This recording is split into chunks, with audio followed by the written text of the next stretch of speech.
Ensemble, verset le Srimad Bhagavad Gita, chapitre 2, verset 14. Matrash pashastu kanteya shitoshna sukha dukkadha agama payino nityastam titikzvasva bharatam. Ô fils de Kunti, quand les sens entrent en contact avec les objets des sens, les sensations de la fraîcheur, de la chaleur, du bonheur et du malheur sont expérimentées. Il te faut apprendre à les tolérer, car de telles expériences sont temporaires et instables. Commentaire. Dans le commentaire de Srila Vishwanath Chakravarti Thakur, il est expliqué que l'esprit troublé d'une personne qui est dépourvue de discrimination, qui est recouvert par la lamentation et le chagrin, est source de souffrance. Mais ce n'est pas simplement le mental qui peut apporter une douleur. Par l'intermédiaire des impressions du mental, les sens expérimentent les objets des sens respectifs. Ainsi, le sens du toucher peut également devenir une cause de souffrance. C'est pourquoi le Seigneur suprême explique Shitoshna agamapa yina. Bien que l'eau fraîche soit plaisante en été, cette même eau est une cause de souffrance en hiver. C'est pourquoi les sachant temporaires et futiles, il faut tolérer l'expérience de cet objet des sens. Aussi, le fait de les tolérer est-il une obligation prescrite dans les Écritures révélées. Prendre un bain en Inde durant les mois d'hiver est très désagréable. Malgré cela, les Écritures nous enjoignent de nous laver. De la même façon, chacun doit, selon son devoir prescrit, endurer parfois des difficultés. Des frères, des fils apportent certainement du bonheur quand ils sont jeunes et qu'ils gagnent de l'argent, alors que lorsqu'ils meurent, ils apportent de la douleur. Sachant cela, le Seigneur enseigne que ce bonheur et cette souffrance sont temporaires et vacillants, et qu'ils doivent être tolérés. De la même manière, Arjuna ne peut abandonner son devoir de guerrier, qui est de combattre sous prétexte qu'une affection pour ses proches le fait souffrir. De plus, il est une cause de grande détresse d'abandonner son devoir prescrit qui est recommandé par les Écritures révélées.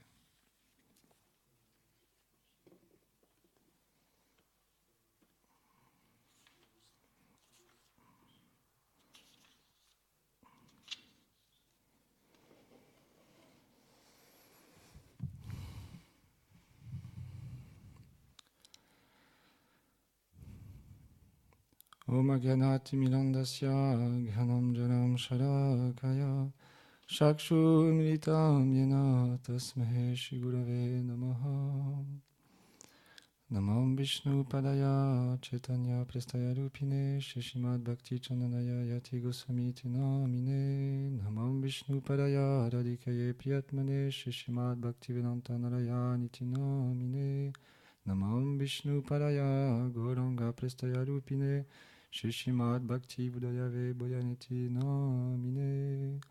Namam Vishnu Padaya Krishna Prestaya Bhutare Shrimati Bhakti Vedanta Swami Namine. Namam Vishnu Padaya Gaura Prestaya Bhutare Shrimati Bhakti Pramodaya Puri Goswami Namine.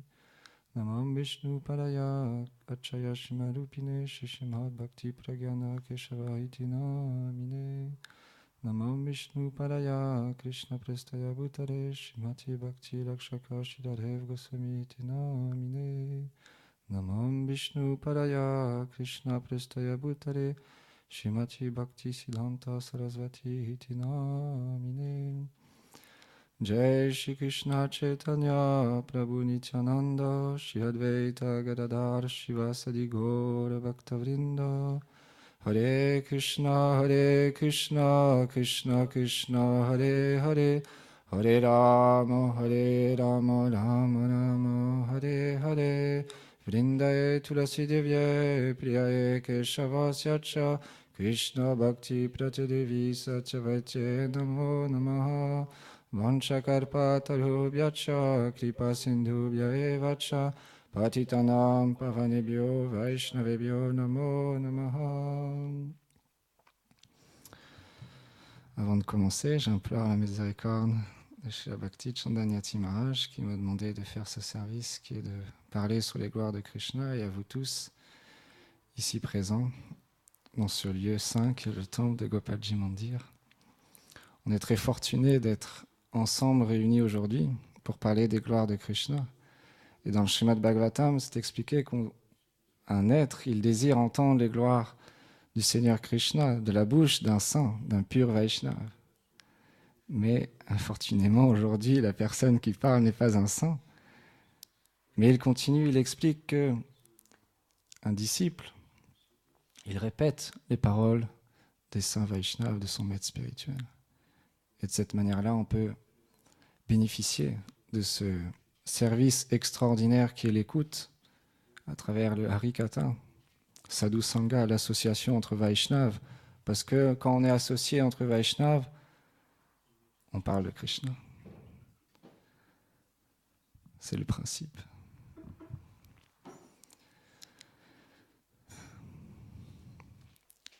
Chez la Bhaktisiddhanta Sarasvati Thakur, Prabhupada,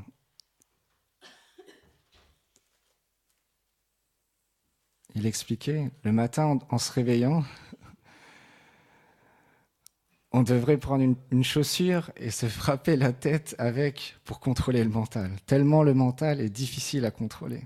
Et le soir, de la même manière, en rentrant avant de se coucher, on devrait prendre une chaussure et se frapper le mental avec. Tellement le mental est extrêmement difficile à contrôler. Krishna, il explique qu'il est plus difficile à contrôler que le vent. Il est insurmontable. Le mental est notre cause de souffrance. Quotidiennement, dû aux impressions. J'écoutais une conférence, je ne vais pas citer tous les noms des Vaishnavas, sinon ça. J'écoutais une conférence d'un Vaishnava, ici présent. Il expliquait cette nature du mental qui est insatiable, elle est toujours en demande, due aux impressions passées. On a tellement de désirs, tellement de conditionnements. C'est le mental qui nous recouvre et qui nous fait penser qu'on est une femme, qu'on est un homme, qu'on est ce corps, alors qu'on n'a rien à voir avec cette identification corporelle de l'existence. Krishna, il explique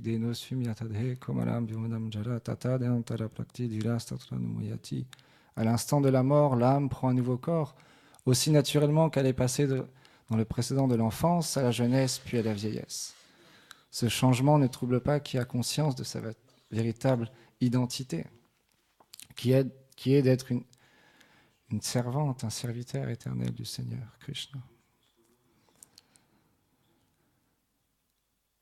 Mais pour ça, c'est l'association avec les Vaishnavas, à travers l'écoute du Harikatha, qui fait que graduellement, cette fausse identification avec le corps, graduellement, disparaît et se transforme avec une identification d'être un serviteur du Seigneur. Et à travers notre Guru Parampara, à travers le maître spirituel, alors il nous engage dans le processus du service de dévotion. À travers l'écoute, le chant, le souvenir, servir les pieds parés au lotus du Seigneur, l'adorer, lui offrir des prières, le servir comme Hanumanji, il sert son Seigneur adorable Ramachandra, se lier d'amitié comme Arjuna ici présent, qui considère Krishna comme son ami, pour finalement complètement s'abandonner au Seigneur. Mais c'est graduel. Les Vaishnavas, ils sont très miséricordieux, bien qu'on arrive avec des bagages, des sacs énormes, qui sont très lourds, des conditionnements, des problèmes, des anxiétés, des attachements à l'argent, au pouvoir, à la renommée, aux enfants, à notre famille, à ce corps.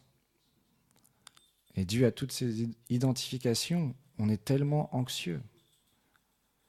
Parce que ce monde, il est instable. Notre situation, à chaque instant, elle peut changer.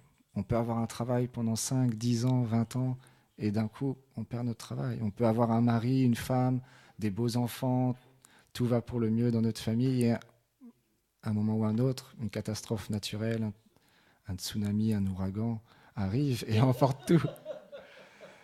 Ou une voiture, ou même, j'ai connu des Vaishnavas qui ont perdu leur enfant, simplement leur enfant était à l'extérieur dans le jardin et il jouait avec sa plus grande sœur. Et il était tout petit et il était assez fragile. Et il était avec un manteau assez épais. Il jouait avec sa plus grande sœur et il voulait aller dans une petite piscine gonflable. Il y avait très peu d'eau, il y avait quelques centimètres, même pas 1 mètre d'eau. Il est tombé et il n'a pas pu se relever, dû à son manteau qui imbibait toute l'eau. Il n'avait plus la force de se relever et il a quitté ce corps. Je me souviens très bien parce que j'étais assez jeune et ça m'a marqué de voir ce corps tout bleu de cet enfant et les Vaishnavas venaient apporter leur soutien à cette famille qui venait vivre un moment difficile. Malgré la connaissance de cette philosophie, qu'on n'est pas le corps, qu'on est l'âme, tant qu'on n'est pas une âme réalisée, les moments difficiles, on a besoin de soutien, on a besoin d'amour, on a besoin d'affection. Dans ces moments-là, on ne va pas dire « Ah, tu es dans l'illusion. »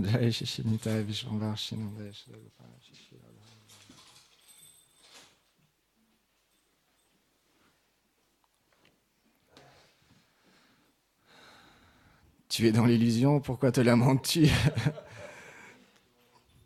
Nous ne sommes pas ce corps. C'est des moments difficiles, il faut comprendre la situation et avoir l'intelligence pour trouver les mots réconfortants en temps, lieu, circonstance. Les personnes connaissent déjà la philosophie. Ils savent que, comme explique ici Krishna, l'âme est différente du corps. Donc, à travers le processus de service des dévotions, chez Bhakti Bibhuda Goswami Maharaj, il explique le chant du Mahamantra. Il nettoie le miroir du cœur. Il fait ressortir toutes ces impuretés, tout comme quand on allume un feu gigantesque dans une forêt, on voit tous les animaux sauvages sortir. De la même manière, tellement de choses vont sortir. Et on peut voir même parfois, on peut penser que notre situation est encore pire qu'avant. Mais graduellement, Cheto Dalpanam, Shri Chaitanya Mahaprabhu, il explique, à travers le chant du Mahamantra, on nettoie le miroir du cœur. Et après, on se lamente pour développer du goût pour le chant du Mahamantra. Parce que le Mahamantra est tout. Il est Chintamani, il comble tous les désirs. Il est la source même de l'amour, il est Krishna lui-même. Simplement, Nam Nam Akali Bahuda Nija Sarva Shakti, je n'ai pas de goût pour ce chant du Mahamantra. Tu as donné toute ta puissance, tout ton amour dans ce chant, mais je suis tellement infortuné, je n'ai pas l'ombre d'un goût pour ce chant du Mahamantra. Et quotidiennement, on chante ce Mahamantra. Et parfois, il y a plus ou moins de goût dans ce chant du Mahamantra. Et naturellement, par la grâce du maître spirituel, par la grâce de notre Guru Parampara, Nitai, Vishvambar, quand ne serait-ce qu'un léger goût vient par leur miséricorde, alors on en veut plus. Tout comme un délicieux gâteau offert à Krishna. On ne veut pas simplement la croûte, ce qu'il y a autour, on veut le nectar, la crème avec le gâteau dans sa plénitude. Et c'est ce que le maître spirituel, c'est ce que les Vaishnavas nous donnent. C'est ce trésor qu'est le chant du Mahamantra. Et naturellement, à travers leur association, le goût viendra pour le chant. Le goût viendra pour servir les Vaishnavas, pour servir la déité, pour devenir un serviteur. On suit les exemples. C'est comme les Vaishnavas sont comme le phare, c'est eux qui nous donnent la direction. Chez Bhakti Lakshar Shiladev Goswami Maharaj, il explique qu'on est comme dans un océan, sur un bateau. Et il y a une tempête incroyable, avec des baleines, des requins qui viennent nous attaquer. Et on panique, parce que c'est extrêmement dangereux. La difficulté est énorme. Mais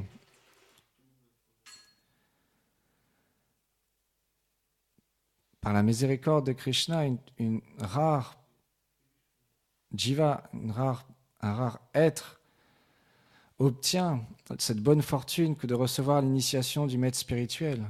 Et il donne cette graine de la dévotion.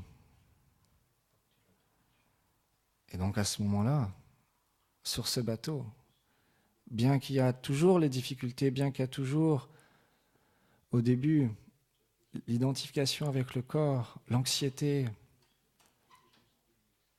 etc., le maître spirituel est à la barre. Et c'est lui qui dirige ce bateau. Et Srila Bhakti Lakshar Shiladev Goswami Maharaj, il explique, il nous amènera à bon port.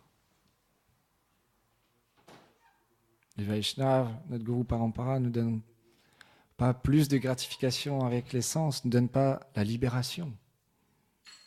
Il nous donne la Bhakti, la dévotion, Prema, l'amour pur, notre véritable identité.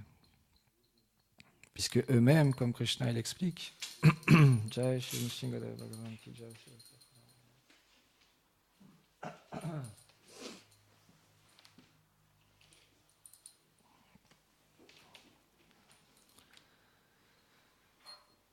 Eux-mêmes expérimentent et ils sont réalisés. Donc en approchant de telles personnes, en prenant refuge, en les servant, en leur posant des questions, naturellement notre vie va changer. Même au début, on pense notre vie va changer et notre vie change et ça nous fait peur. Parce qu'on a des attachements. Parce qu'on a encore des désirs. Donc naturellement, il y a aussi une anxiété qui est là. Mais par l'écoute du Harikatha, par l'association avec les Vaishnavas, graduellement, on comprend le bénéfice qu'à se laisser guider, qu'à laisser la barre au maître spirituel.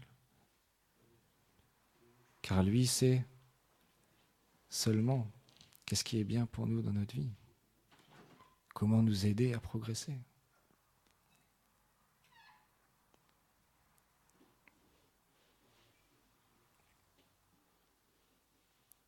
Comme on expliquait au début,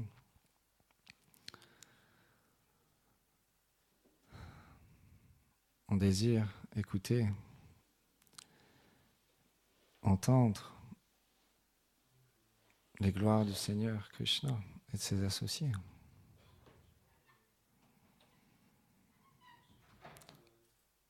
J'écoutais ce matin une conférence, Vaishnav, il expliquait, il citait un disciple de Srila Vishwanath Chakravarti Thakur qui parlait sur ce divertissement où Krishna, il s'est fait attaquer par Bakasura.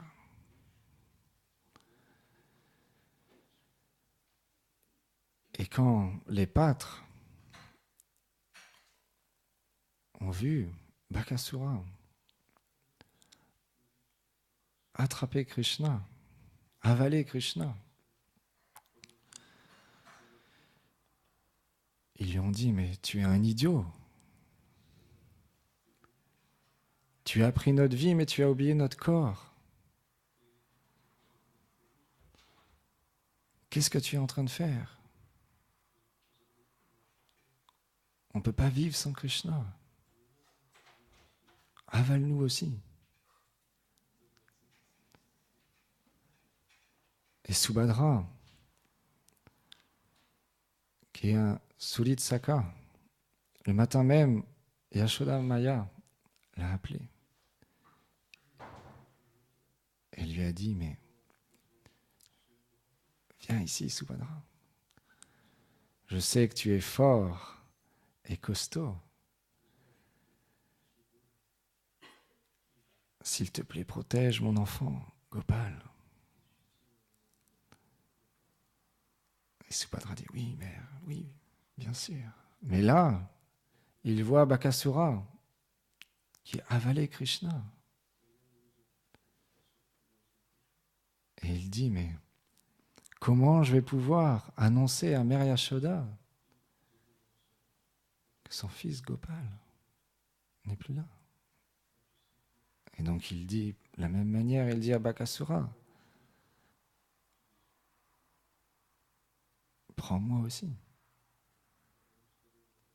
Je n'ai pas pu accomplir mon service.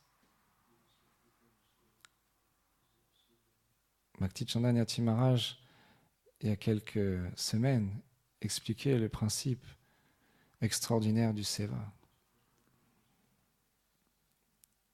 On reçoit le service dans ce monde. Et Srila Bhakti Lakshashiladev Goswami Maharaj, il explique que dans ce monde, on peut même goûter une allégresse spirituelle extraordinaire à travers ce service de dévotion. Le matin, on accueille, on assiste au Mongol Arti. Le Seigneur se réveille. Bhakti Chandana Yati Maharaj avait donné cette conférence où il expliquait comment Mère Yashoda, elle réveille Gopal, elle nettoie son visage. Et Madhu Mangal qui vient et qu'il titube, il est en extase, il danse et il vient voir Gopal et il lui dit hey, réveille-toi, réveille-toi. Et il saute sur son lit. Et Krishna, alors, il se réveille.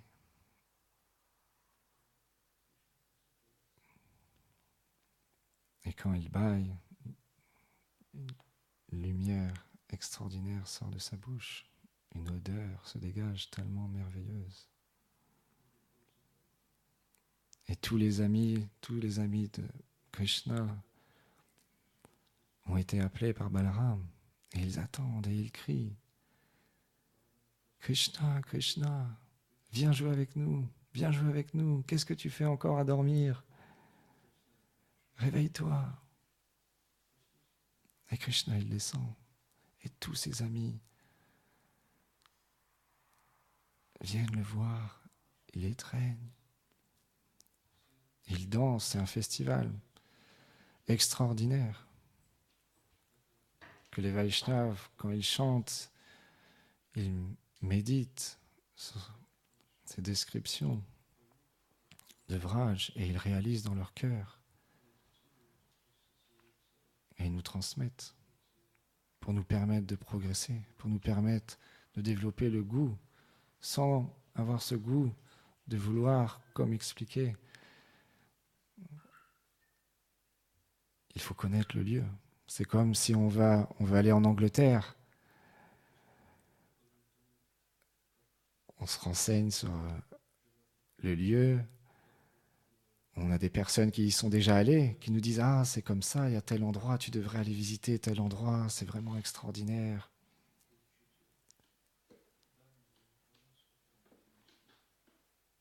Et naturellement naît le désir d'y aller, parce qu'on en entend parler, on se renseigne à travers des livres. On devient attiré. Parce que c'est la nature de l'âme. Jive Swarupa Krishna Nityadas. C'est notre seul désir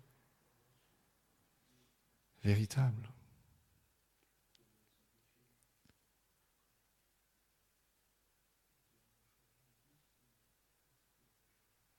Naturellement, quand on entend parler, quand on lit, on étudie, le désir augmente et on nourrit avec le chant, le souvenir,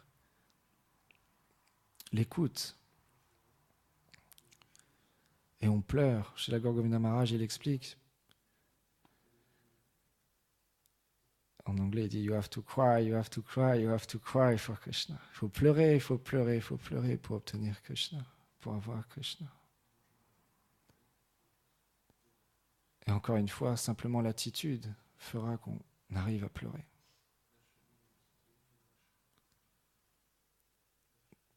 Le 3e verset du Shirashtakam. C'est notre méditation quotidienne. C'est notre guirlande que Sri Chaitanya Mahaprabhu nous a donnée, que le maître spirituel nous a donnée et qu'on aspire à être. Mais Dieu a cette identification avec le corps. De nouveau, on se fait avoir et on pense « je suis un grand Vaishnava ». Pourquoi il m'a parlé comme ça, lui ? Pourquoi il m'a repris encore aujourd'hui ?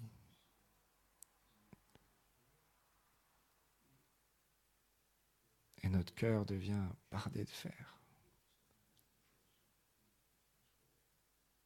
Et on n'arrive plus à pleurer. On n'arrive plus à servir. On n'arrive plus à apprécier les Vaishnavas. Mais quand on est associé avec un Vaishnava, quand on est associé avec le service, par leur miséricorde, on peut se rendre compte de notre écart. Et il nous ramène sur le chemin.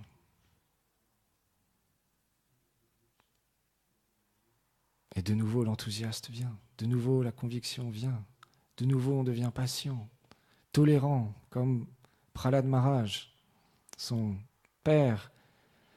Il a ébouillanté, il a essayé de le transpercer, le mettre dans une cave avec des serpents, etc. Srila Bhaktivinoda Tirtha Maharaj avait donné cette conférence où il expliquait, il y avait une personne qui était venue la rencontrer et elle lui avait dit « mais j'ai tellement de problèmes, ma belle-mère, ma famille, tout le monde me dit ça, et c'est tellement difficile ». Et Bhaktivinoda Tirtha Maharaj avait expliqué « Prahlad Maharaj, est-ce que tu as été ébouillanté ? Est-ce qu'ils t'ont transpercé avec une lance ? Est-ce qu'ils t'ont jeté d'une falaise ? Non. Il faut simplement tolérer. Et le maître spirituel, il nous rappelle. Ce monde est comme ça. C'est la nature de ce monde. L'hypocrisie, la querelle et la critique.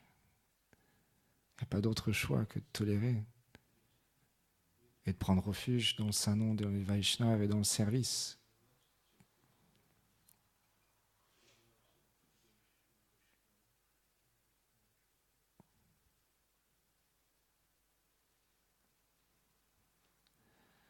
C'est vraiment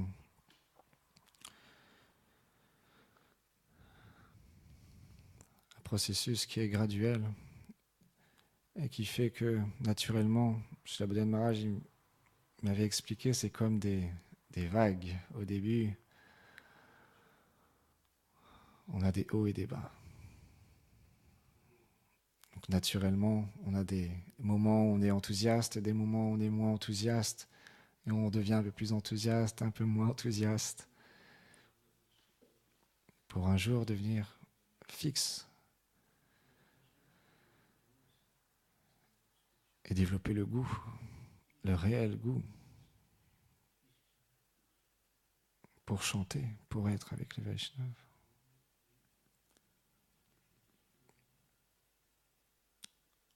Shri Raghunath Das Goswami, il expliquait, Pratishta, c'est le dernier piège du service de dévotion, subtilement.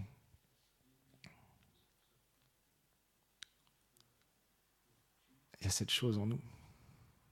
Même si on ne pense pas l'avoir, elle est en nous. À moins d'avoir chanté purement. Cette chose-là est en nous. Donc, naturellement,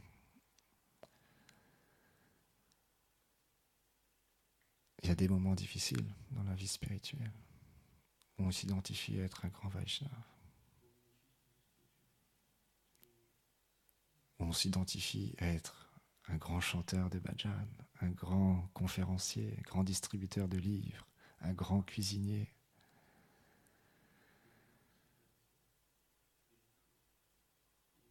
Shri Radhanath Swami il expliquait dans une conférence le matin, donnait un exemple où le pujari se lève et il se dit oh, aujourd'hui il y a 10 000 dévots qui vont venir dans le temple me voir en train d'adorer le Seigneur.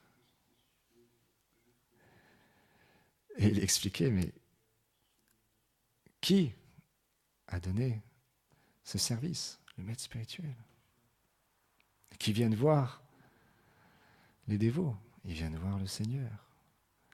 Mais dû à ces faux égos, dû à cet désir de vouloir recevoir l'adoration, on pense ah, je suis tellement spécial, j'ai cette position. Et tout le monde m'observe. De la même manière, quand on donne des conférences, c'est extrêmement difficile de faire ce service quand on est une âme conditionnée comme moi, en présence du maître spirituel, parler sur les gloires du Seigneur.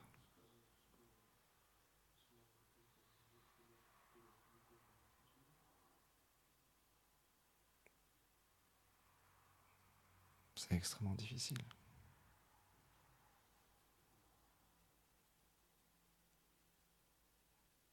Un jour, quand Krishna est parti de Vrindavan, il est arrivé à Mathura. Et quand il est arrivé à Mathura, on connaît, il a tué Kamsa, et tous les habitants de Mathura étaient emplis de joie. Car Kamsa était un tyran. Quand Uddhava est allé rencontrer Nanda Maharaj et qu'il lui a expliqué la condition de Devaki et Vasudeva, la manière dont quand Akrura est allé expliquer à Nanda Maharaj pour que Krishna vienne à Mathura délivrer les Mathurabasi. Nanda Maharaj, il a le cœur doux. Naturellement, il est en plein d'amour pour Vasudeva et Devaki. Il pleurait. Et donc, quand Krishna, il a délivré les habitants de Mathura de cette emprise de Kamsa, ils étaient tous extrêmement heureux. Mais Krishna et Balaram ont été appelés seuls. Et ils lui ont expliqué. Avant, Kamsa, il y avait seulement lui qui nous exploitait, qui nous martyrisait.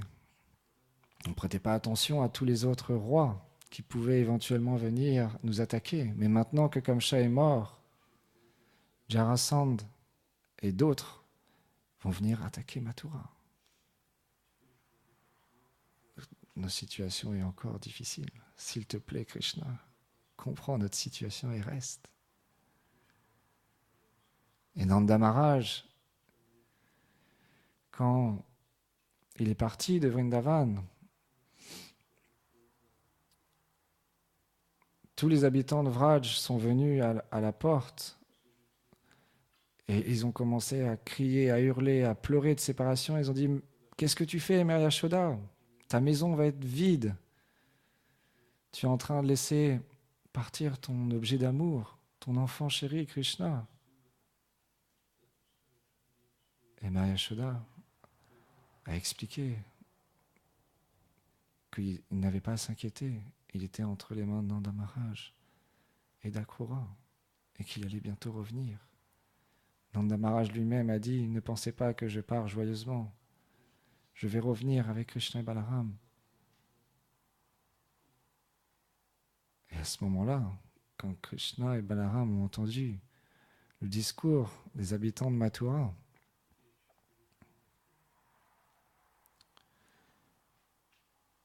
Krishna a dit à Balaram, on doit aller voir notre père, Nanda Maharaj, lui expliquer.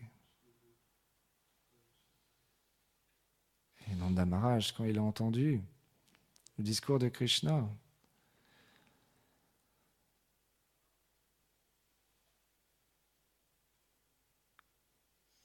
il a dit non, c'est pas possible. Comment je peux annoncer à Mère Yashoda que tu ne vas pas revenir, que vous n'allez pas revenir? Nanda Maharaj, il disait, oh,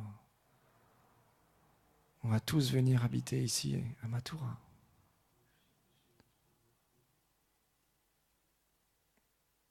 Et Krishna, il a dit, mais père, et les vaches? On a plus de 900 000 vaches. Comment elles vont faire pour... Ici, il n'y a pas d'herbe fraîche. Ce sont ma vie et mon âme. S'il te plaît, retourne à Vrindavan. Et Nanda Maharaj a expliqué la condition de Vrindavan, dans quelle atmosphère se trouvait Vrindavan, qui ne pouvait pas repartir comme ça. Krishna lui a dit, ne t'inquiète pas, je transmets ces lettres à Mère Yashoda, à mes amis. Et il a donné des lettres à Shrimati Radharani et au Saki, à Subal Saka. Et ensuite, Nanda Maharaj, avec les amis de Krishna, ont commencé à partir. Et Balaram, il voyait ses amis partir. Il avançait vers eux. Et il se retournait, il voyait Krishna. Et il voyait Krishna, il ne bougeait pas. Il retournait vers Krishna. Il tombait inconscient de séparation. Et il repartait vers ses amis, vers Nanda Maharaj pour partir à Vrindavan. Et de nouveau, il se retournait, il voyait que Krishna, il ne bougeait pas. Et Balaram est resté auprès de Krishna.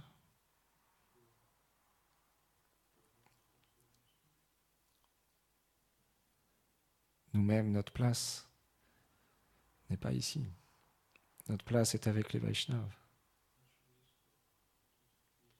Notre place est à leur service. Shri Bhaktivedanta Swami Prabhupada, il expliquait, il n'y a pas d'autre obstacle, il n'y a pas d'obstacle plus grand à notre propre avancement spirituel que de penser qu'il y a quelque chose de plus important que notre propre réalisation spirituelle. Shri Bhaktisiddhanta Sarasvati Thakur Prabhupada, il expliquait, c'est comme des toilettes. On fait vite ce qu'on a à y faire et on sort vite. On ne met pas à la télévision, on passe pas des heures et des heures dans les toilettes. Ça sent pas bon. On sort vite. De la même manière, les Vaishnavas, ils nous expliquent qu'il faut travailler dur dans cette vie. Servir Guru, Gauranga, les Vaishnavas, pour atteindre le succès, pour réaliser qui nous sommes véritablement et sortir de cette condition de penser qu'on a quelque chose à faire dans ce monde d'important, quelque chose qui fait qu'on veut rester dans ce monde. Parce que tout nous échappera, au moment de la mort, tout nous échappera. Tous nos attachements, notre compte en banque, nos enfants, notre famille, tout disparaîtra. C'est juste question de temps, c'est le temps qui nous sépare de ce moment où on quittera ce corps. Mais aujourd'hui, on est comme un cuisinier, on a tous les ingrédients. On a tous les pots, on a les légumes, on a les épices, on a la recette. Il manque juste d'allumer le feu. Ce feu de la dévotion, ce feu de la séparation, ce feu du pleur pour Krishna. D'être humble et de chanter en pleurant pour être avec Krishna, être avec ses associés. Et à ce moment-là, naturellement,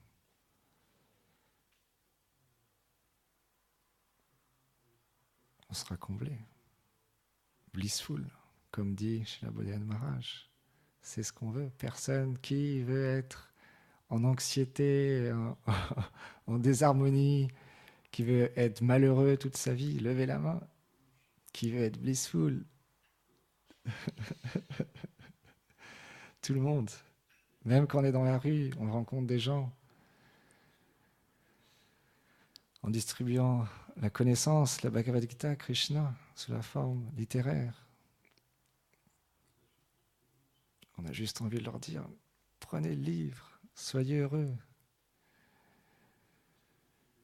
Ça va changer votre vie. Tout ce que vous avez en ce moment disparaîtra un jour ou l'autre. Ce monde est temporaire. Mais qui est prêt à entendre les paroles des Vaishnavas, du Seigneur, directement? Il faut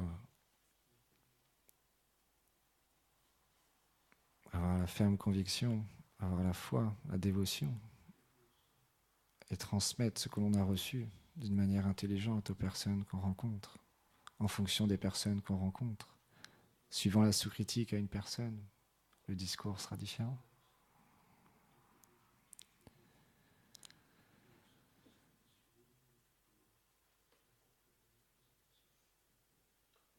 Donc, pour finir, je remercie Gurudev de m'engager dans le service dans ce temple de Gopalji Mandir. Et je demande pardon à tous les Vaishnavas, les Vaishnavis, pour mon attitude conditionnée par mon mental ces jours-ci.